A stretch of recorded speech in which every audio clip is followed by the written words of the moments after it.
D'abord pour rebondir sur ce que disait Cédric, puisque effectivement l'ITED a relampé pas mal des mètres carrés de Stacy, qui sont donc des entrepôts entre 15 et 25 000 mètres carrés.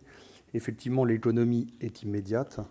Elle est immédiate en consommation d'énergie pour deux raisons. Parce que la lampe, le LED, consomme moins, mais aussi parce que l'éclairage est plus facile et plus rapide à allumer et à éteindre. Et en fait, on n'éclaire plus que les zones où l'on travaille, où nos équipes travaillent, au lieu d'éclairer la totalité des mètres carrés. Avant, on avait ces grosses gamelles que vous voyez dans les entrepôts qui mettaient du temps à chauffer et donc il fallait laisser allumer toute la journée. Et maintenant, on travaille aussi la nuit dans les entrepôts.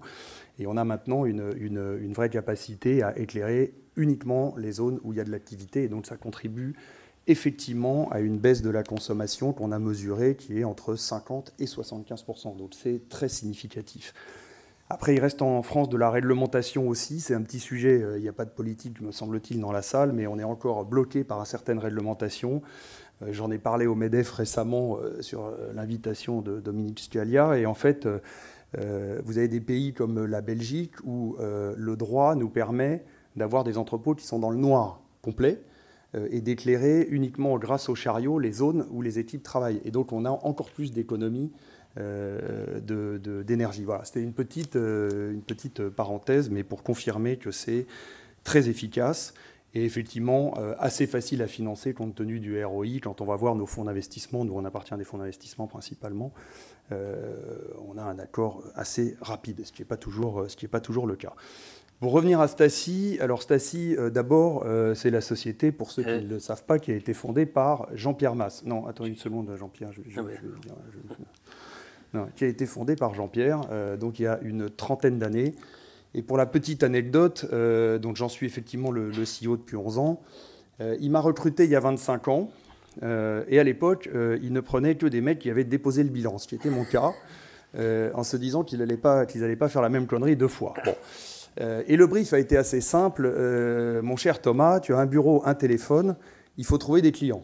Il faut croire que ça n'a pas trop mal marché. Finalement, quand c'est simple, ça fonctionne. Donc, en quelques mots, quelques chiffres sur Stacy. Aujourd'hui, nous sommes donc implantés dans 8 pays, 79 entrepôts, 1 million de mètres carrés. Ça représente 1 million de mètres carrés à quelques centaines près. 3500 collaborateurs, donc c'est un point majeur. Nous aussi du sujet, comme l'a dit Pascal tout à l'heure, le bien-être des collaborateurs, les difficultés de recrutement d'un métier qui est dur. Et effectivement, de fidéliser nos collaborateurs, c'est un point crucial que l'on intègre, nous, dans cette transition aussi. On gère 75 millions de commandes par an pour un chiffre d'affaires qui est budgété cette année de 800 millions. 8 pays. Alors en fait, le modèle a été de se rapprocher des lieux de consommation, c'est-à-dire rapprocher le stock de nos clients des lieux de consommation. Et c'est ça qui a fait le développement assez fulgurant de Stacy depuis 12 ans. Hein. Dans 12 ans, on est passé de 120 millions de chiffre d'affaires quand Jean-Pierre m'a passé le ballon à 800 millions cette année. Je voudrais faire une petite parenthèse sur ces 8 pays. Donc on est principalement dans les pays frontaliers européens. Angleterre, Belgique, Pays-Bas, Allemagne, Espagne et Italie. Et on a aussi une implantation maintenant en plein essor aux États-Unis. Alors les États-Unis, et je pense que c'est aussi intéressant pour la suite de la discussion, j'ai beaucoup visité d'entrepôts aux États-Unis en se disant le rêve américain, ça va être magnifique. Et en fait, ma conclusion, ça a été ils ont trop de place et trop de monde. Trop de place et trop de monde. Donc quand ça ne fonctionne pas, quand le service n'est pas bon, ils rajoutent de la place et ils rajoutent du monde. Et en fait, il n'y a pas de réflexion d'optimisation des surfaces, d'optimisation de la productivité. Et donc, on a un développement qui est très intéressant aux États-Unis, avec notamment beaucoup de clients américains et de clients français qui nous demandent d'aller nous implanter là-bas. Et on travaille actuellement sur d'autres régions, mais on a maintenant 15 entrepôts, 500 salariés aux États-Unis et une croissance à 2 chiffres. Oui, juste un mot sur le multi-channel, peut-être rapidement, mais c'est juste pour la slide précédente, pardon. Notre savoir-faire, c'est de livrer tout type de destinataire. Donc en fait, on a un stock pour un client et on sait livrer du B2B, hein, donc les retailers, les magasins, la grande distribution, du B2C, leur propre e-commerce, leur circuit la vente en ligne. Du D2C, ça c'est les ventes directes, hein, donc via les réseaux sociaux notamment. Et quand on dit e-commerce pur, c'est-à-dire qu'on livre aussi les places de marché. Donc on livre Amazon et toutes les autres places de marché du même stock du client. Donc on est à la base arrière, en fait, d'une évolution de réseaux de distribution, de canaux de distribution, qui a été complètement transformé en 10 ans. C'est-à-dire qu'on est passé d'un canal quasi unique à un multicanal. Et donc on doit être en capacité de préparer des palettes comme des petits colis, comme des tout petits colis mono-unités. Et donc voilà, c'est ça aussi qui a fait le développement de Staci, de savoir s'adapter à ces canaux qui évoluent en permanence. On a aussi des flux qui sont directs de magasins aux consommateurs, hein, le ship from store. Et ça aussi, c'est nouveau, c'est-à-dire organiser les flux des clients qui ne passent plus par nos entrepôts. Donc c'est aussi encore des métiers qui évoluent. Alors les trois piliers et les 10 engagements de Staci, je vais les développer dans la slide suivante, mais effectivement, nous, les principaux piliers de notre développement et de notre plan RSE, ce sont les hommes et les femmes, hein, je l'ai dit, et je vais y revenir. Préserver l'environnement, puisque c'est un métier où on consomme bien évidemment beaucoup de carbone, et l'intégrité aussi, qui est un point dont on n'a pas beaucoup parlé, mais effectivement, nos actionnaires notamment et l'ensemble du périmètre nous demandent d'être très intègres dans nos affaires. Tout ça devient, pour nos clients, des critères, j'allais dire le critère numéro 1 de choix de nos clients. C'est-à-dire que si on n'a pas de réponse, si on n'a pas de plan à moyen terme, voire court terme sur ces sujets-là, on n'est plus sélectionné et on peut même être effectivement écarté des affaires, comme l'un d'entre vous l'a dit tout à l'heure. Donc c'est un vrai sujet, si vous voulez, crucial. Quelqu'un l'a dit, c'est Jean-Pierre qui l'a dit d'ailleurs dans son introduction. C'est un danger aussi. Donc on a maintenant deux personnes dédiées et on est obligé d'investir. Donc une société comme Staci, c'est un budget d'1 million d'euros qui a été voté, qui était de 0 il y a 4 ans, sur cette transition qui doit s'accompagner de l'ensemble de ces 10 leviers d'engagement. Alors merci. Alors la performance, elle doit être financière, elle doit être sociale et elle doit être environnementale. Alors d'abord, financière, c'est générer des économies pour nos clients et c'est réduire leur empreinte carbone. C'est-à-dire en réduisant la nôtre, on réduit surtout la leur. En fait, c'est ça leur problématique. Donc nous, on a un modèle de site mutualisé. Donc les sites sont multi-clients et en fait, ce qui a fait le développement de la société, c'est l'externalisation de sites dédiés, un client qui avait un site dédié avec des pics d'activité et du personnel dédié, avec de temps en temps moins d'activité et du personnel qui ne travaille pas. Et nous, on a donc tous ces entrepôts qui sont mutualisés. Et donc l'ensemble des ressources, que ce soit les ressources humaines, informatiques, les investissements, les équipements, sont mutualisés pour tous les clients. Donc c'est déjà vertueux, c'est-à-dire que le client ne paye que ce qu'il utilise et il va effectivement réduire en fait ses coûts et donc réduire sa consommation de carbone. La duplication du modèle à l'étranger, c'est effectivement un gros levier pour les clients de rapprocher leur stock, comme j'ai dit tout à l'heure, du lieu de consommation. Et on a donc beaucoup de clients maintenant dans plus de 2 pays, 3 pays, 5 pays, un AB InBev dans 5 pays, un Lacoste dans plusieurs pays. Jean-Pierre m'a dit de donner des exemples, donc je vais essayer d'en donner au fur et à mesure. On vient de signer Hachette aux États-Unis, qui est déjà client dans 3 pays. Et donc le pilotage centralisé avec un contrat unique, mais avec une application locale et une duplication du modèle local. Pour Mattel, Barbie, pour ceux qui n'auraient pas fait le lien, on fait la logistique du e-commerce de Mattel dans toute l'Europe. Et en fait, ça leur permet effectivement d'adapter le stock en fonction des lieux où il y a le plus d'activité et en fonction aussi des saisonnalités. Forcément, vous imaginez qu'avec Mattel, on a une forte saisonnalité en fin d'année. Voilà, donc ça, c'est vraiment un modèle de mutualisation et d'externalisation qui est vertueux. Socialement, pour rebondir un peu sur ce qu'a dit Pascal tout à l'heure, nous, on a un modèle assez atypique pour une société de logistique. On a 50% du personnel qui est féminin. Donc c'est déjà... ça n'existe pas ailleurs. Mais on recrute beaucoup de femmes qui s'engagent dans la durée, qui sont plus méticuleuses, semble-t-il. Et donc, voilà, on fait très attention à cette parité, en fait, hommes-femmes. Beaucoup de promotions internes. On a 4 directeurs de site qui sont arrivés en intérim chez nous. On en est assez fiers. C'est-à-dire qu'ils sont arrivés en intérim, en réception, en préparation, au packing, et ils ont donc progressé dans la hiérarchie. Nicolas, notre directeur commercial qui est ici, lui est arrivé en stage chez Staci. Moi, je suis arrivé commercial. Voilà. Donc, je pense que c'est assez vertueux, cette promotion interne, qui contribue allègrement à l'engagement des collaborateurs et à la qualité du service rendu.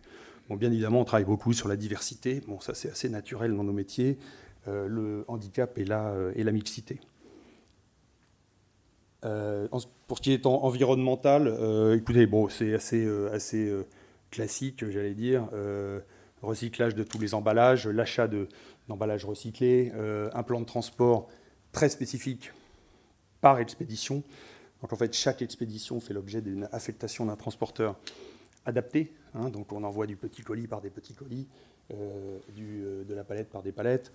Bien évidemment, une optimisation maintenant des livraisons centre-ville, où il y a une transformation complète de la livraison du dernier kilomètre, notamment avec des exemples comme Monaco, où on doit remettre à un seul prestataire qui doit livrer tout Monaco. Donc c'est une transformation qui arrive et sur laquelle on doit anticiper cette organisation des transports. Voilà, le modèle Staci, si on peut aller à la slide suivante, s'il vous plaît. Alors, c'est un schéma que j'aime bien. Jean-Pierre l'aime beaucoup aussi. Il est assez scolaire, en fait, ce schéma. Vous avez à gauche des fournisseurs qui livrent des réseaux, que ce soit des points de vente, des forces de vente, des retailers, tout type de stations-service, j'y reviendrai. Et on a ce modèle Staci qui est le regroupement et la massification des flux, qui forcément génère moins d'envois, moins de consommation de CO2, moins de risques d'erreur, moins de coûts. Et c'est ça qui fait le développement. Alors l'exemple concret, c'est Total. Dans une station Total maintenant, et de plus en plus, Total a compris que grâce au modèle Staci, ils peuvent nous confier tout ce qui est livré dans une station-service qui n'est ni du pétrole ni de l'alimentaire. Ils ont des réseaux de distribution, bien évidemment, de pétrole, on l'a bien vécu cette dernière année, et d'alimentaire aussi, avec les contraintes de tri température, etc.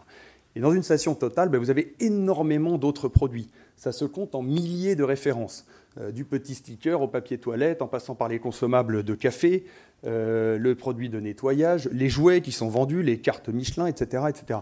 Et historiquement, en fait, c'était le modèle de gauche, c'est-à-dire que vous aviez une multitude de fournisseurs avec une multitude d'outils de commande, de facturation, etc., qui livraient les stations. Et donc, le développement qu'on a présenté à Total et qui est en train de se mettre en place, on est déjà à plusieurs milliers de références stockées dans nos entrepôts, c'est de massifier ces flux avec un seul outil de commande, je vais y revenir, des outils digitaux qui permettent effectivement aussi de gérer les consommations, les budgets et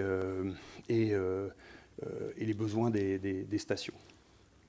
Je suis dans le timing, là, tu me dis, parce que sinon... Oui, non, mais ce schéma, si tu veux, c'est que tu fais... Si j'aurais parié, mais bon... Si j'ai bien compris, que je le connais par cœur, mais c'est bien une double mutualisation, c'est-à-dire que les camions partent à plein, et en plus, si tu veux, sur une rue principale d'une ville, d'après ce que vient de dire Thomas, il va s'arrêter 10 fois moins, puisqu'en fait, il va livrer dans le point de vente un certain nombre de produits que l'on a déjà mutualisés. Donc, en fait, ce qui dérange la livraison urbaine, c'est généralement, non pas les camions, c'est le nombre de fois où ils s'arrêtent, le nombre de stops.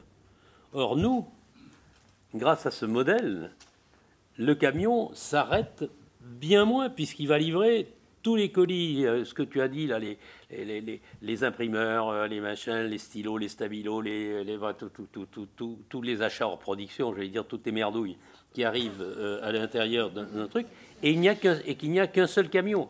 Donc en fait, pour nous, je pense que tu aurais dû avoir, toi, une décoration de l'écologie pour, en fait, j'allais dire, faire la double mutualisation. C'est absolument incroyable. Et sur des calculs que l'on a fait pour des gros clients, notre camion à plein s'arrête entre 6 et 10 fois moins que le reste des camions qui livrent avec le camion Géodis, le camion d'AR, le camion DHL, l'autre camion, etc. Donc je pense que ce schéma scolaire a véritablement fait le bonheur de Stacy, mais aujourd'hui fait le bonheur aussi de l'écologie, puisque en fait nous sommes véritablement des mutualisateurs, des doubles mutualisateurs dans le montant des camions et le reste.